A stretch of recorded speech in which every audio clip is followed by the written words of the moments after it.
आदाब, नमस्कार। मैं हूं सौरभ शुक्ला। हमारे साथ हैं चंद्रशेखर, नहीं, सांसद चंद्रशेखर।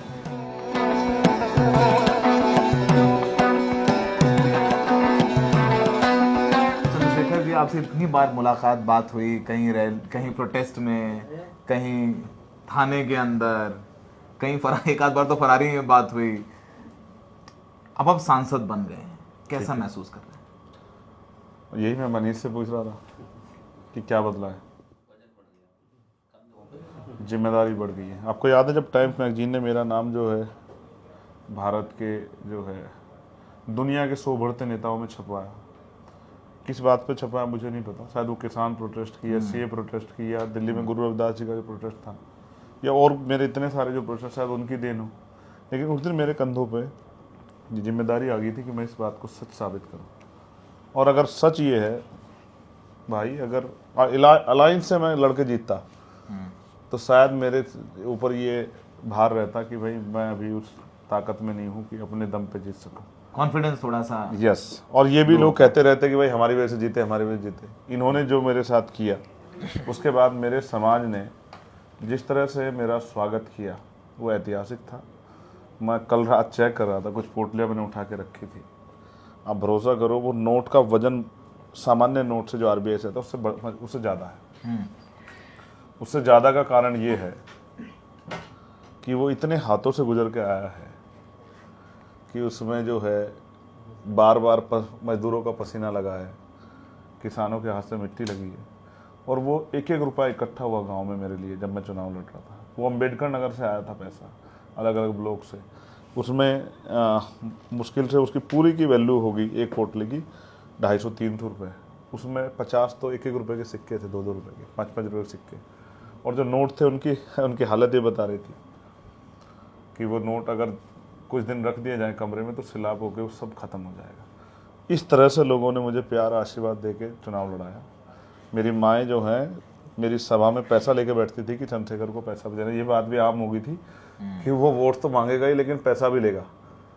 अब आप समझो कि जो समाज पैसा भी दे, वोट भी दे, संरक्षण भी करे, रोटी भी खिलाए, उस समाज का कर्ज उतारना है। अपने दर्शकों को बता दें कि चंद्रशेखर जीते हैं अपनी पार्टी से, आज़ाद समाज पार्टी से। ये इंडिया अलायंस का हिस्सा नहीं थे, तो इनकी सीट पर समाजवादी पार्टी का भी कैंडिडेट था। वहाँ अखिलेश जी ने 2 रैलियाँ की। वहाँ पर बीजेपी के भी कैंडिडेट थे। वहाँ पर जेपी नड्डा, योगी आदित्यनाथ वगैरह सबने प्रचार किया आकर के। और बसपा का भी कैंडिडेट वहाँ पर था जो कि नंबर 3 पे रहा और बसपा का वोट काफी चौथे पर चले गए। 1% वोट मिला, 1% वोट मिला।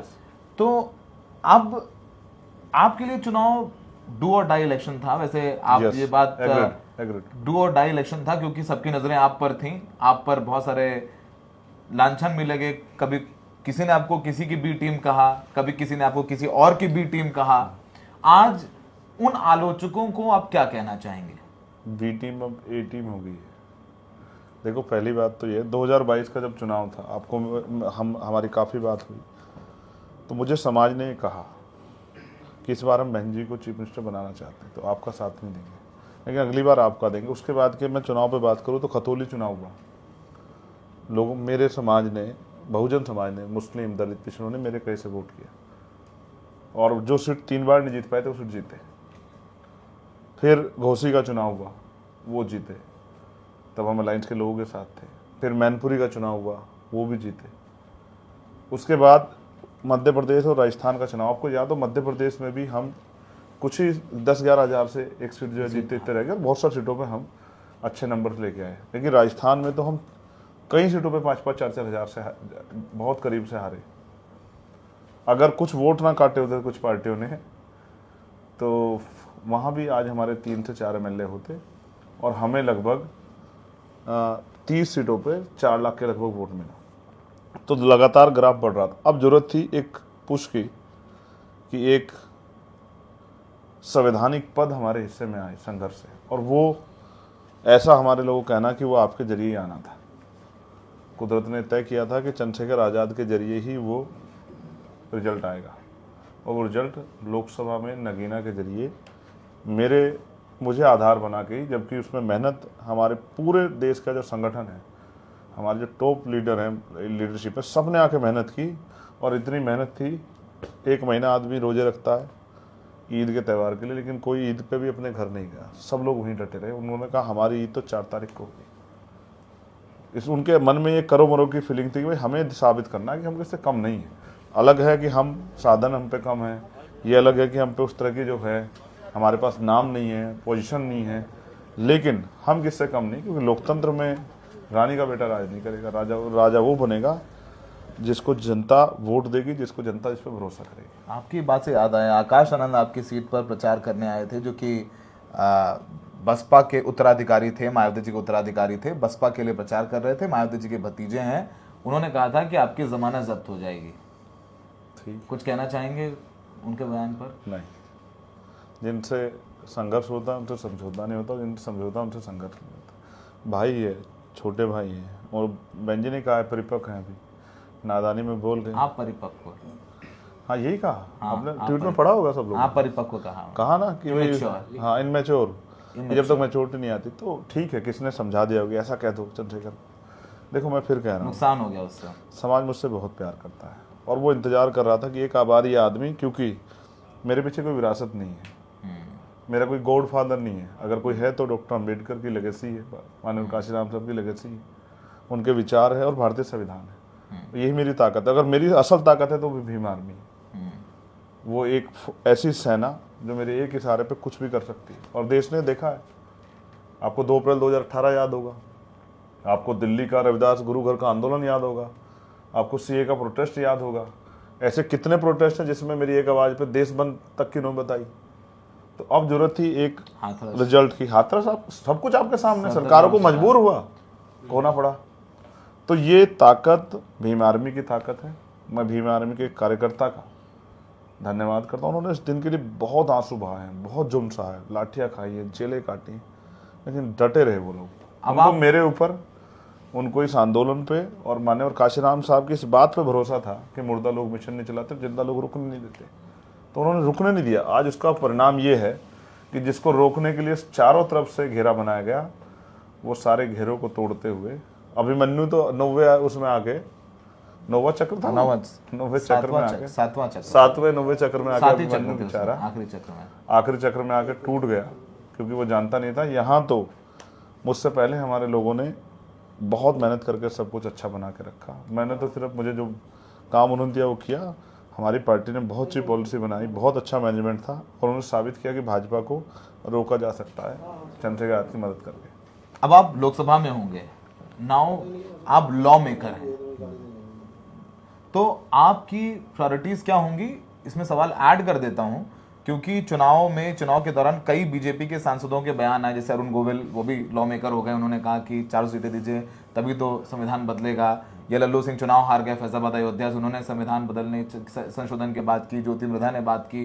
बीजेपी के कई सांसदों ने संविधान में बदलाव किया, 400 सीटें लाने की बात की। फिर बाद में प्रधानमंत्री ने कहा कि BR अम्बेडकर भी आ जाए, बाबा साहब तो संविधान नहीं बदल सकते। अगर ऐसा कुछ हुआ, मसला हुआ कि 19-20 वर्ष से बीजेपी की पूरी मेजोरिटी नहीं है, खुद उनके साथ TDP और JDU है, लेकिन फिर भी आपका क्या रुख रहेगा लोकसभा में, क्या तेवर रहेंगे आपके? देखो, पहली बात तो अब जान लो, भारतीय संविधान एक जीवित पुस्तक है, वो जीवन शैली है,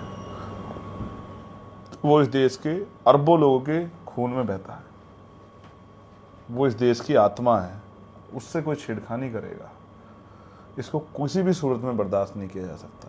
ये जो घमंड के भाषण दिए ना, तो राम, टीवी सीरियल के राम तो बहुत करीब से बच गए, और उनको मेरा धन्यवाद करना चाहिए कि मुझे समय नहीं था, बाकी मेरठ चला जाता तो शायद इतने करीब से बच भी नहीं पाते। लेकिन बाकी जो लोग इतने बड़े बड़े बयान दिए, हमारे साथी जो है राजस्थान के बयान देने वालों को वहीं हरा दिए, हनुमान बेनीवाल, और ऐसे ही एक दलित समाज के व्यक्ति ने अयोध्या में हरा दिए। आप समझो मेरी बात को, मैं क्या कहना चाहता हूँ आपको। संविधान की तरफ अगर कोई आंख उठाएगा, तो सरकार वो चाहे इनकी हो चाहे किसी और की हो, तो पहले चंद्रशेखर आज़ाद की हत्या करनी पड़ेगी, तब शायद आप ऐसा करने में कामयाब हो जाओ। उससे पहले कोई रास्ता नहीं, पहले भीम आर्मी से टकराना पड़ेगा। जाति के आधार पर, धर्म के आधार पर डिस्क्रिमिनेशन जिस तरह किया जा रहा है, और कानून बन रहे हैं, अब अगर कोई कानून बनेगा, जितनी हम में हिम्मत होगी उतनी हिम्मत से उसका विरोध करेंगे। और इनको भी, ये जो मरे हुए विपक्ष के लोग, इनको भी झकझोरेंगे कि ये भी जाके, अगर विपक्ष मजबूत रहेगा तो सत्ता पे बैठे लोग कभी तानाशाही नहीं कर पाए, कभी अहंकार नहीं कर पाएंगे। और ये उसी का परिणाम है बड़बोलेपन का, कि देखिए क्या हालात बना खड़ा कर दिया। और अगर इंडिया अलायंस के लोगों ने समझदारी दिखा दी होती थोड़ी सी, तो आज हो सकता है परिणाम और बदलाव होते। लेकिन सब लोग अपने अपने काम को और अपने अपनी पार्टी के बारे में सोच रहे, तो इसलिए चंद्रशेखर आजाद पर जिम्मेदारी है कि वो आज़ाद समाज पार्टी के भविष्य के बारे में सोचें। मेरे जैसे लोग जब आएंगे सदन में तो मुद्दों पर चर्चा होगी। मैं नौजवान हूँ, बेरोजगारी पर चर्चा होगी, जातिगत जनगणना पर चर्चा होगी, प्रमोशन रिजर्वेशन पर चर्चा होगी। जब मेरे जैसे लोग आएंगे तो महंगाई पर चर्चा होगी। मेरे जैसे लोग आएंगे सामाजिक न्याय पर चर्चा होगी। मेरे जैसे लोग आएंगे किसानों के मुद्दों पर चर्चा होगी, अग्निवीर पर चर्चा होगी। मेरे जैसे लोग होंगे पुरानी पेंशन पे चर्चा होगी। तो वो तमाम चीज़ों पे चर्चा होंगी, महिला सशक्तिकरण पे चर्चा होंगी। मैं कोई एक बेटी ऐसी नहीं होगी जिस पर जुल्म होता हो, चंद्रशेखर आजाद कोशिश करके उसकी मदद करने ना जाता हो। इस चुनाव में भले मैं चूका, लेकिन उसके बाद तत्काल में गया मध्य प्रदेश में, एक बेटी के साथ जुल्म हुआ और आपने देखा कि क्या कमाया मैंने। आप सुनना और जानना चाहते हो? कांग्रेस के एक्स चीफ मिनिस्टर वहाँ गए और मौजूदा कांग्रेस के जो है पीसीसी के जो वो हैं अध्यक्ष, वो वहाँ गए और उन्होंने राहुल गांधी जी से बात कराई, कांग्रेस के बड़े नेता से। फिर वहाँ सिटिंग चीफ मिनिस्टर गए भाजपा के, लेकिन उन परिवार ने वीडियो जारी करके क्या कहा कि मैंने किसी भरोसा नहीं, चंद्रशेखर भाई आए, ये कमाया चंद्रशेखर ने भीम आर्मी के जरिए। तो आप महसूस करो, जो मेरी एक आवाज़ पे भाजपा को इतना बड़ा सबक सिखा सकते हैं, आने वाले कल में मेरी एक आवाज़ पे क्या नहीं कर सकते। 2 अप्रैल 2018 भूला थोड़ा ये देश अभी, तब हमने 17 लोगों ने शहादत दी थी। अगर हमें 7,000 लोगों की शहादत देनी पड़ी, 70,000 को, क्या फर्क पड़ता है? हम पे कमी थोड़ा सर होगी। कितनी बार जेल गए आप अभी तक? मुझे भी गिनती नहीं है। फिर भी 1 2 3 4 में गिन रहा हूँ, 5 6 तो मैं जानता हूँ, 6 से ज़्यादा है। देखो, मैं कई स्टेटों में जेल में गया। हाँ, मैं राजस्थान में भी जेल में रहा, हाँ, और मैं यूपी की भी कई जगह जेलों में रहा, और मैं दिल्ली में भी 2 बार तिहाड़ में रहा। और मैं फिर आपसे कह रहा हूँ, मुझे आज आप जेल भेज दो, मैं जेल से नहीं डरता। जेल आत्मचिंतन का, अगर ये इतना जुल्म मेरे ऊपर ना करते शायद मैं इतना ताकतवर ना हो पाता। और कुदरत ने समय समय पे लोग भेजे मेरे पास, मुझे सिखाने के लिए, समझाने के लिए। मैं छल कपट की बात नहीं करता हूँ, राजनीति मुझसे छल कपट की नहीं होती, झूठ बोलने की नहीं होती। मैं तो ये भी नहीं कह सकता किसी को, अगर मैंने किसी को कह दिया कि तुम्हें चुनाव लड़ाऊंगा, बाद में अगर उससे अच्छा पड़ते ऐसे, तो मैं इसको मना भी नहीं कर सकता हूँ। इस चुनाव मैंने कई चुनाव में देख लिया, मुझसे कहते हैं पार्टी के लोग, तो अब तो उन्होंने मुझे कह दिया आप किसी को कमिटमेंट मत क्या करो। तो ये हालत है, क्योंकि हमने जिन महापुरुषों का आदर्श माना, उन्होंने हमें सिखाया नहीं। बुद्ध हों, संत रैदास जी हों, संत कबीर जी हों, गुरु नानक देव हों, कभी उन्होंने हमें छल कपट नहीं सिखाया। डॉक्टर अंबेडकर कितने स्पष्टवादी थे, उन्होंने कहा सिर्फ विरोधी होने के कारण विरोध करना मैं इसको सही नहीं मानता। मैं भाजपा का विरोधी हूँ, लेकिन अगर भाजपा कोई अच्छी चीज़ करेगी तो जरूर नहीं कि मैं जाकर जबरदस्ती उनका विरोध करूँगा। लेकिन भाजपा अगर कोई गलत चीज़ करेगी या कांग्रेस भी कोई गलत चीज़ करेगी तो उनको चंद्रशेखर आजाद का विरोध झेलना पड़ेगा। मेरा साथी भी कोई गलत काम करेगा तो मैं उसका भी विरोध करूँगा। आखिरी सवाल आपसे, आपने अब आगे यूपी में असेंबली चुनाव है, हरियाणा में असेंबली चुनाव है, उससे पहले उपचुनाव है सर। उपचुनाव है, हाँ, सभी चुनाव लड़ते मिलेंगे आपको, सारे चुनाव लड़ेंगे। यस, अच्छा, 10 अब उपचुनाव है। तक चूंकि बहुत सारी चीजें मतलब ऑन कैमरा नहीं कहता मैं, ऑन कैमरा नहीं कह सकता हूँ, लेकिन अक्सर आप विपक्ष के नेताओं के पास गए, छोड़ दिया जाना। अब जाएंगे कि अब उनको बुलाएंगे अपने पास? नहीं, मैं कोई अहंकार नहीं रखता हूँ। मैं अपनी पार्टी का काम करूँगा। कोई मुझसे बात करना चाहेगा, मैं उससे बात करूँगा। पार्टी के लोगों से कहूँगा कि वो वार्ता कर लें। मेरे अंदर कोई अहंकार नहीं है, मगर मैं अब अपने लोगों के लिए पावर चाहता हूँ, क्योंकि मैं मानता हूँ पावर नहीं होगी, पॉलिटिकल पावर नहीं होगी तो मैं उनकी कोई मदद नहीं कर पाऊँगा। और मैं उनकी मदद के लिए राजनीति कर रहा हूँ, ना कि अपनी मदद के लिए। अपनी मदद तो मैं सेल्फी में अपना घर चला सकता हूँ। अगर मैं जो लोग सेल्फी लेते हैं उनसे कह दूं कि भाई मुझे खर्चे के पैसे दे, तो इसी में मेरा घर चल जाएगा। इतना प्यार करते हैं लोग मुझे। मगर मैं उस समाज का अपने धन्यवाद दूंगा जिन्होंने मेरे एक इशारे पे मेरा इतना अनादर करने के बाद भी विपक्ष को इतनी ताकत दी। लेकिन अब आप सोचिए, अब वो जिस दिन मेरे साथ खड़े होंगे तब आप चंद्रशेखर की ताकत को महसूस करके देखिए। एक बड़ा बदलाव आया है राजनीति में, और खासकर उत्तर प्रदेश में, क्योंकि एक्टिविस्ट और समाज में लड़ाई लड़कर सांसद बने चंद्रशेखर अब संसद में होंगे, और देखना होगा कि इसका रिएक्शन क्या होगा। जो परंपरागत वोट बसपा के पास था, जो इस चुनाव में छटकता हुआ नजर आया, क्या चंद्रशेखर पर ताकत आने के बाद यानी सांसद बनने के बाद क्या उन पर शिफ्ट होगा, जो कि इस चुनाव में होता हुआ नजर आ रहा है। तो पॉलिटिक्स बहुत दिलचस्प होती जा रही है और चंद्रशेखर